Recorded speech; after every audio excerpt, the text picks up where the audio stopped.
utilize what we call creative placemaking practices to revitalize the community while supporting artists. For those who don't know, creative placemaking is basically when you use the arts to address issues of community and economic development.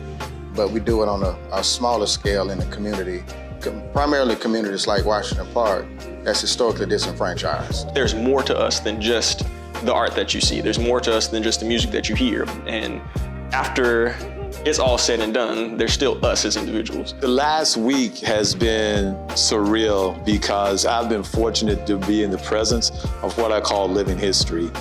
I stood arm-length changes on the mall in Washington, D.C. singing, all we are saying is give peace a chance. To an undeclared war, only to unleash undeprogrammed killers on themselves and an unexpected crime. Keep fighting, gotta see it through. I will make things better. I'll make them good for you. Gotta go back to be with my baby. Can't be great without E-A-T-I-N-G-I-C. But can't comprehend why my team so favor. Purpose is heavy, get your weight up. Tricking on the LLC like a player, a pimp or something. Curring on my folks with a limp or something. Selective equality, we sprung a hip or something. We show disjointed spaceship, this joint is hot as but the steel mill shut down. If jobs won't come round, and I'ma be alright. We gon' be alright. Said we gon' be alright. Yeah. Grind all night so when the day comes your faith strong. No, it's gon' be alright. We gon' be alright. Yeah, I'ma be alright. Alright.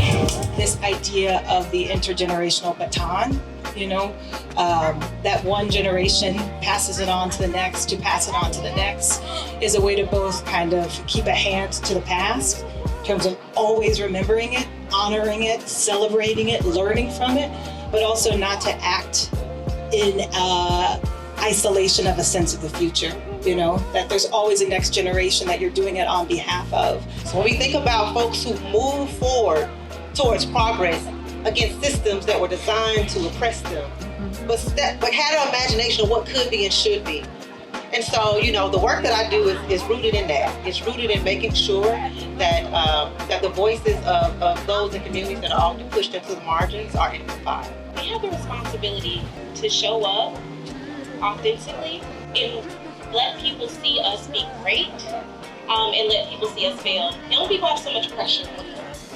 They have so much pressure. You know, they feel like the world is on their shoulders, and we need to let them see us, you know, be exactly in position doing what we're supposed to be doing, but also lean on others. They need to see that we are able to, in community, do this, right? You know, we have a vision.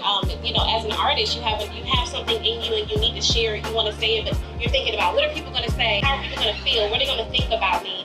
And I think we forget that when we don't share, someone else doesn't have the opportunity to be liberated. I often say that the Black struggle is my ancestral truth. And what I mean by that is that I am not privileged enough to be far removed from the direct impact of a lot of the unfair policies and practices and issues that are happening today. Also understanding the power of community. We are a communal people by nature. That in itself keeps me grounded. Understanding that that collective liberation, keyword collective liberation, meaning that we're gonna have to be liberated together. We're gonna have to work together. We're gonna have to move together. We're gonna have to love each other. All of it. I think about my sister Sasha Shakur that talks about how, what does she say? We must love each other. We must work together. We must build together because we have nothing to lose but our chains, Ashe.